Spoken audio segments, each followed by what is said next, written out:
पिरहरूको थुप्रो देखिँदैन भिर देखिन्छ पिरहरूको थुप्रो देखिँदैन सहरबाट मेरा गाउँको झुप्रो देखिँदैन झुप्रो देखिँदैन सहरबाट मेरा गाउँको झुप्रो देखिँदैन झुप्रो देखिँदैन पुरानो मान्छेले पनि दुःख छ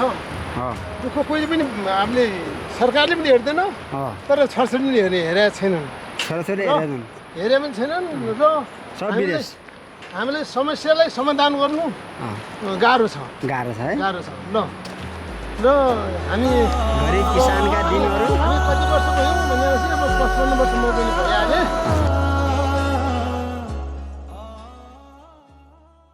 र हामी यो रेकर्ड भनिराख्नु छ मेरो मेन उद्देश्य चाहिँ के हो भने चाहिँ पहिलाका मान्छेहरूले यस्तो जमाना थिएन नि त भिडियो खिच्ने फोटो खिच्ने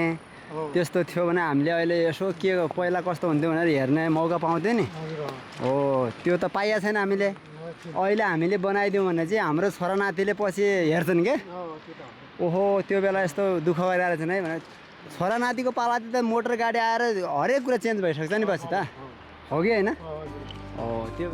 रेलको बाटो पुग्दैछ रे रेलको बाटो पुग्दैछ रे तिमी बस्ने सहर